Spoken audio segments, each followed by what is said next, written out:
अस्सलाम वालेकुम एवरीवन। उम्मीद है कि आप सब खैर आफियत से होंगे। अच्छा सर, आज हम 2017 ठीक है बैंक रिकॉन्सिलिएशन स्टेटमेंट 2027 का क्वेश्चन करने जा रहे हैं। ठीक है सर, इससे पहले हमने जो है ना 2018 का भी किया था। ठीक है, तो उम्मीद करता हूँ कि वो लेक्चर आपको अच्छे से समझ में आएगा। और इससे पहले हमने जो है ना 2019 पे 20 ठीक है, ये सारे जो है ना पाँच पेपर हमने कर लिए हुए। 2025 का भी हमने कर लिया था। ठीक है सर, तो आज हम जो है वो 2017 first year accounting bank reconciliation statement का क्वेश्चन करने जा रहे हैं।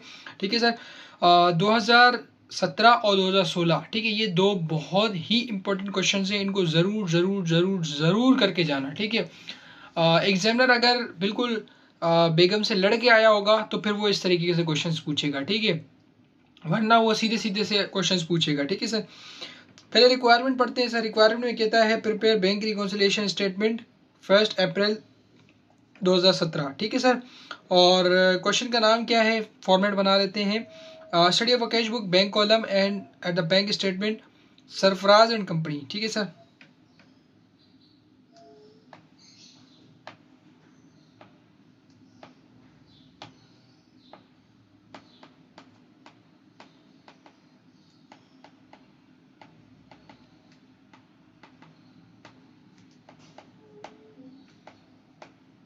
Sarfaraz and company. और अब बना क्या रहे हैं, बना रहे हैं बैंक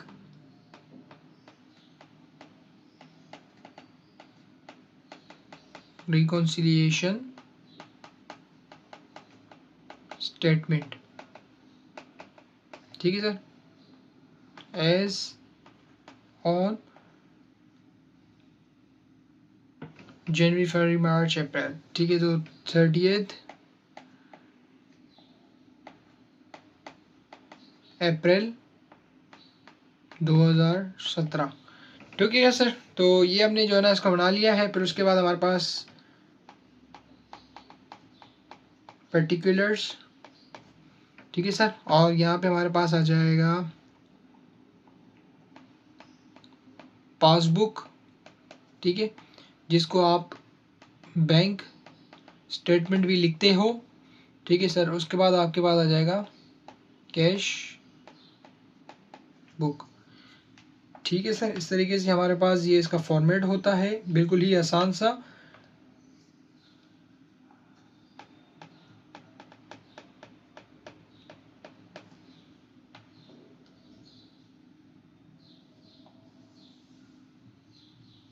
ठीक है सर, ये हमारे पास जो है वो इसका फॉर्मेट तैयार हो गया है।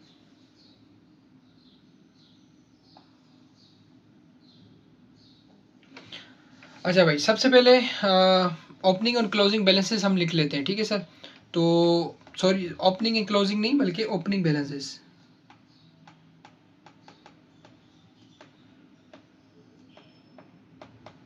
ठीक सर, ओपनिंग बैलेंस। अब यहाँ पे जो ना थोड़ा सा इस क्वेश्चन में चेंज है। वो चेंज ये है कि यहाँ पे कहता है balance as per cash book.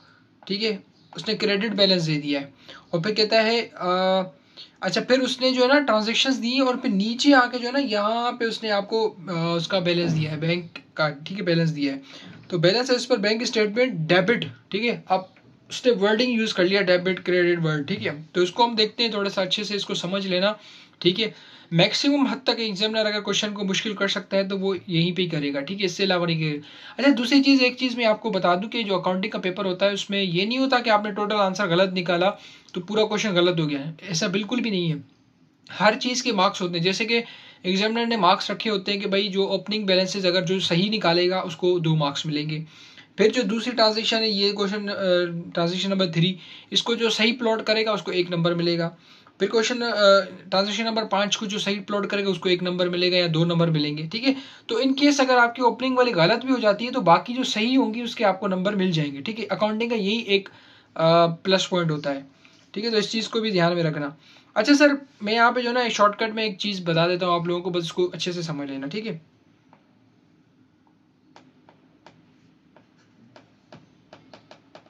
For positive balance. ठीक है सर, ये आइडेंटिटी है, ये एक जो है वो वर्ड्स हैं, ठीक है। इनको आपने समझ लेना है कि जब भी आपको इस तरीके से वर्ड्स आ जाए पेपर में तो इसका मतलब समझना कि आपको पॉजिटिव बैलेंस गिवन है, नेगेटिव नहीं गिवन, ठीक है। अगर वो बैंक बैलेंस या फिर कैश बैलेंस, ठीक है, ये दोनों उसने ऊपर बोला है ना, तो अगर वो कैश बैलेंस, ठीक है, कैश बैलेंस के साथ अगर वो वर्ड डेबिट यूज करता है तो इसका मतलब है ये क्या है, ये पॉजिटिव बैलेंस है। इसी तरीके से बैंक के साथ अगर वो वर्ड क्रेडिट वर्ड यूज करता है तो इसका मतलब है ये भी क्या है, एक पॉजिटिव बैलेंस है, ठीक है सर। फिर उसके बाद फॉर नेगेटिव बैलेंसेस, ठीक है सर, फॉर नेगेटिव बैलेंसेस। अच्छा सर, नेगेटिव बैलेंस के लिए क्या हो जाएगा, ऑपोजिट हो जाएगा। यहाँ पे हमारे पास बैंक आ गया और यहाँ पे अगेन वही कैश आ गया, ठीक है सर। अब सीन क्या है, अब ऊपर बोल रहा था कि अगर बैंक के साथ कोई, बैंक बैलेंस के साथ कोई negative sorry credit word use किया ओपनिंग के बैलेंसेस, ठीक है, फॉर पॉजिटिव ओपनिंग बैलेंसेस,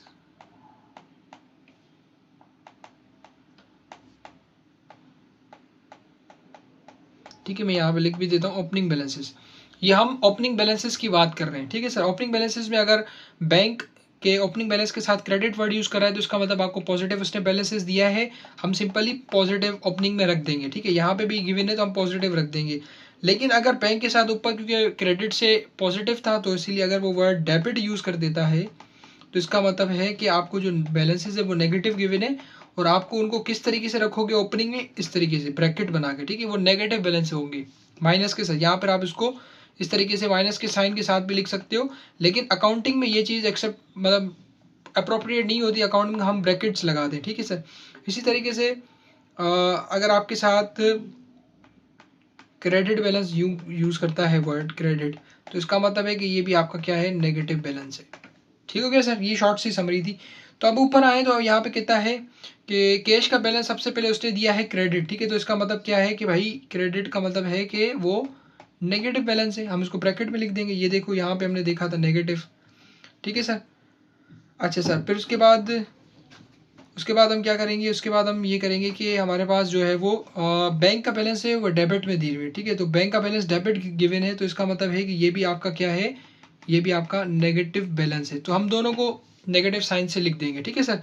तो ये जो है ना सबसे एक मुश्किल चीज़ थी, ठीक है, जो आपको समझना है, ठीक है। इसकी लॉजिक्स भी हैं, ठीक है, बिल्कुल इसकी लॉजिक्स हैं, लेकिन आप उसको छोड़ दें फिलहाल, ठीक है। मैंने ऑलरेडी मेरे ख्याल से लेक्चर्स में समझाई हुई चीज़ें, ठीक है, लेकिन यहाँ पे बस आपको सिंपल मैंने ये जो समरी बता दी है, ठीक है, इसको बस अच्छे से देख लेना, समझ लेना और उसको रट्टा लगा लेना, ठीक है, ये वाली समरी, ठीक हो गया सर।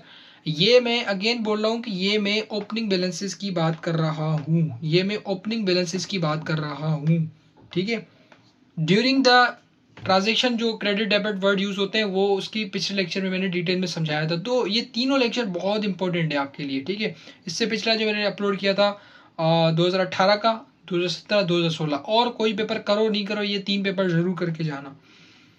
अच्छा सर, फिर आते हैं सर अगली ट्रांजेक्शन में। तो कहता है डेबिट मेमो ऑफ चेक 1700 वो यासिर अजीज मार्क NFC, ठीक है। अब उसने NFC वर्ड लिख दिया, इसका मतलब है नॉन सफिशिएंट फंड, ठीक है। नॉन सफिशिएंट फंड और डिसऑर्डर, ठीक है, ये सेम चीज़ होती है, ठीक है। NFC, ठीक है, यहाँ इसको आप डिसऑर्डर चेक, ठीक है सर, दोनों आप इसको बोल सकते हो, ठीक है, ये दोनों एक ही चीज़ के नाम है, ठीक है सर। तो हमें पता है कि हम जो है वो जो NFC, ठीक है, नॉन सफिशिएंट फंड, या इसको आप ये भी लिख सकते हो डिसऑर्डर्ड चेक, ठीक है सर। तो डिसऑर्डर्ड चेक को हम क्या करते हैं, हमने पिछली क्लास में मैंने आपको बताया था कि डिसऑर्डर्ड चेक को हम क्या करते हैं, हम बैंक स्टेटमेंट में से सॉरी कैश बुक से लेस करवा देते हैं, ठीक है सर। इसकी लॉजिक क्या थी पिछले लेक्चर में मैंने डिटेल में समझाई हुई है, ठीक है सर। तो NFC 1700 रुपये का है हमारे पास, तो ये यहाँ से लेस हो जाएगा, ठीक हो गया सर, इसको हम लेस करवा देंगे। अच्छा सर, फर्दर आगे आते हैं। तो कहता है चेक डिपॉजिटेड इनटू बैंक 32,600, अब बैंक में हमने 32,600 रुपीज़ का चेक डाला तो बैंक हमारी बढ़ जाना चाहिए 32,600 से, बट बैंक क्लियर 10,000 रुपये, लेकिन बैंक ने हमारी अकाउंट में 10,000 रुपये डाल दिए। तो कितने नहीं डाले वो हम क्या कर देंगे, ऐड कर देंगे। कहाँ पे ऐड कर देंगे, बैंक में ऐड कर देंगे। ठीक है सर, और बैंक बैंक,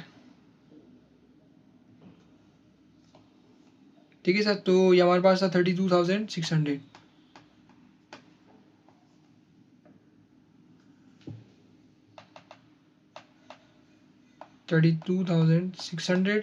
उसमें से हम माइनस करेंगे 10,000, क्योंकि उसने 10,000 हमारे क्लियर कर दिए। तो जो बाकी बैलेंस है हमारे पास वो अनक्लियर्ड है, तो हम उसको ऐड करा देंगे। ठीक है सर, तो उसको हम यहाँ पे ऐड करा देंगे बैंक में। ठीक है सर, और इसकी नरेशन क्या लिखेंगे हम, चेक डिपॉजिटेड टू बैंक। ठीक है सर, और इसकी नरेशन है अनक्लियर्ड चेक। ठीक है सर, कि 32,600 हमारे बैंक अकाउंट में जाने चाहिए थे पैसे, लेकिन बैंक ने 10,000 रुपये डाल दिए। तो जो नहीं डाले हम उसको डाल देंगे सिंपली। ठीक हो गया सर। फिर उसके बाद कहता है advice receive from bank that customer mister Faizan had direct deposit. ठीक है, अब यहाँ पे बस सिर्फ डायरेक्ट डिपॉजिट की बात है। तो डायरेक्ट डिपॉजिट का मैंने आप लोगों को पिछले लेक्चर में भी बताया था कि डायरेक्ट डिपॉजिट का मतलब ये होता है कि किसी कस्टमर को आपने बोला कि भाई आपसे मैंने आपसे पैसे लेने, तो आप एक काम करना, बस डायरेक्टली जो जिस डेट पे पैसे लेने आप मेरे अकाउंट में डाल देना। तो अब वो अकाउंट में तो आ चुके हैं, लेकिन आपकी क्या कैश बुक में वो रिकॉर्ड है? तो सर हमारी कैश बुक में तो वो रिकॉर्ड नहीं है। तो हम क्या कर देंगे, सिंपली उनको डायरेक्ट डिपॉजिट को हम क्या करते हैं, ऐड कराते हैं अपनी कैश बुक में।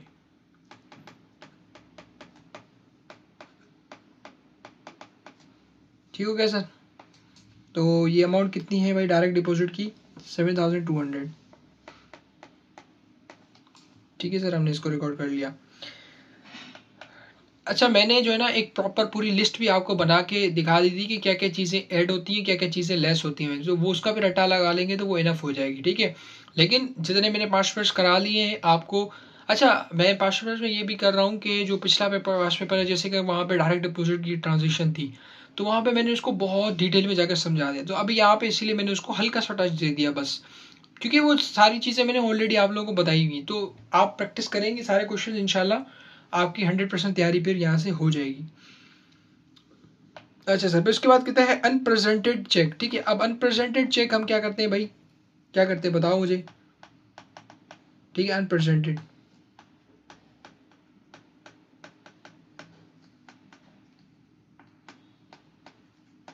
ठीक है सर, अनप्रेजेंटेड चेक को हम क्या करते हैं, लेस करते हैं कहाँ से, बैंक से।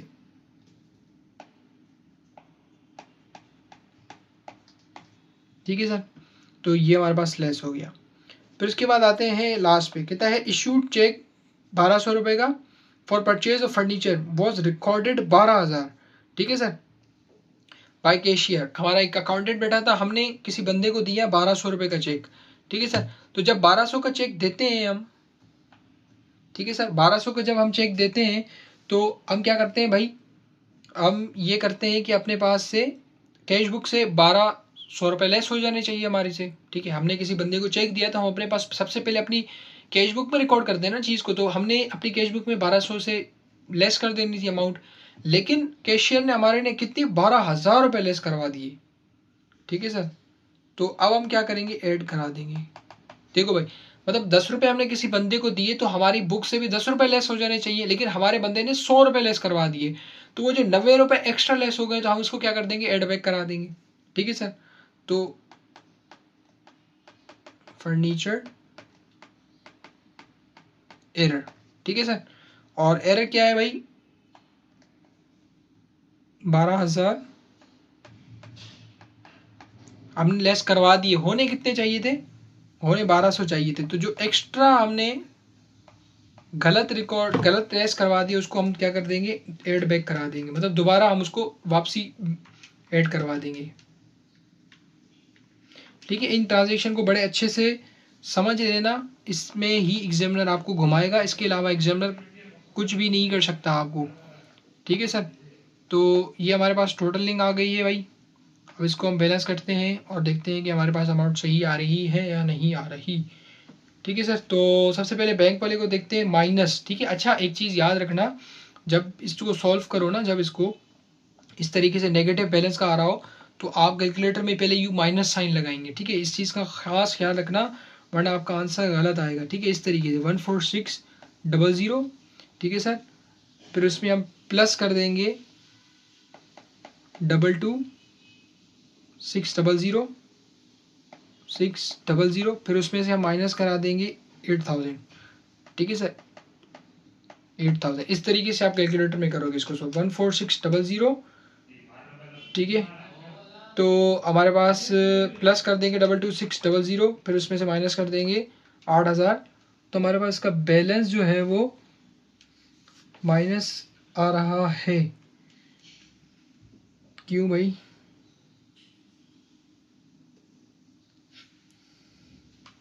-14600, ठीक है सर। फिर उसमें से हम सॉरी प्लस कर देंगे 222600। मैंने क्या कर दिया है, सही है, 222600 आ गया, ठीक है सर। फिर उसमें से हम माइनस करेंगे 8000, ठीक हो गया सर।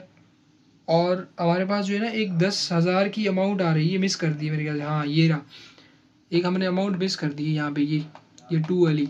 तो कहता है cheque of 10,000 deposited on April but not shown in bank, ठीक है सर। एक हमने बैंक में डिपॉजिट किया है चेक, लेकिन वो हमने शो नहीं किया, ठीक है सर। तो इसको हम यहाँ पे ही ऐड करा देते हैं,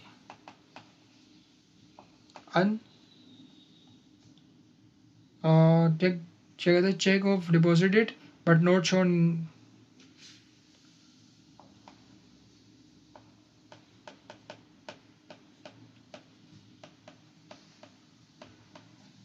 ठीक है सर।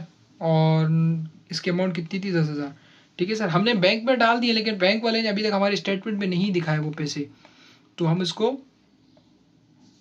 प्लस करा देंगे सिंपली, ठीक है सर। तो अब देखते हैं हम बैलेंस, तो -14600 प्लस 10,000 प्लस 22600 माइनस 8000, ठीक है सर। तो ये हमारे पास का बैलेंस आ जाता है 10,000, ठीक हो गया सर। यहाँ पे इसमें ये भी कर लेते हैं हम प्लस, ठीक है सर, 10,000। तो हमारे पास बैलेंस क्या आ जाएगा, 10,000, ठीक है सर। इस तरीके से फिर -6,300, फिर -17,000, फिर उसमें प्लस करेंगे 7,200, फिर प्लस करेंगे 10800। तो यहाँ पे भी हमारे पास जो बैलेंस आ रहा है वो आ रहा है 10,000, ठीक है सर। तो यहाँ पे हमारे पास जो है ना टोटल बैलेंस या रिकॉन्सिलिएशन बैलेंसेस, ठीक है सर। तो ये हमारे पास दोनों बैलेंसेस टाई हो गए हैं और यहाँ पे हमने इसको सही से बना लिया है, ठीक है सर। तो सबसे पहले ये यहाँ पे चीज़ें जो मोटी मोटी चीज़ें थी वो ये थी कि पहले तो ये बैलेंसेस का आपने देख लेना है, इसको डाटा लगा लेना है। फिर उसके बाद हमेशा याद रखना डिसऑनर चेक कैश बुक से लेस हो जाता है, ठीक है सर, मेन चीज़ें। और डायरेक्ट डिपॉजिट हमेशा कैश बुक में ऐड हो जाता है, ठीक है सर। और एरर वाले ये पॉइंट्स आपने देख लेने कि हमने 12,000 रुपये लेस करवा दिए थे, हालांकि होने 1200 थे। तो जो एक्स्ट्रा पैसे लेस हो गए थे हम उसको दोबारा वापसी ऐड बैक करा देंगे, मतलब दोबारा अपने अकाउंट में लेकर आएंगे, ठीक है। इस तरीके की चीज़ों को देख लेना, अच्छे से पढ़ना, समझ के चीज़ों को सॉल्व करना। इंशाल्लाह आपसे ये पूरे के पूरे 10 मार्क्स इजीली सिक्योर हो जाएंगे, ठीक है सर। तो ये था हमारा आज का लेक्चर। अगली क्लास में एक और क्वेश्चन करेंगे 2016 का, बहुत ही इंपॉर्टेंट क्वेश्चन है ये दोनों क्वेश्चन, 2017 और 2016, ठीक है सर। और उसके बाद 2015 और फिर ये हमारा क्लोज हो जाएगा, ठीक है सर। तो मिलते हैं फिर अगले लेक्चर में, तब तक के लिए अल्लाह हाफिज़, दुआ में याद।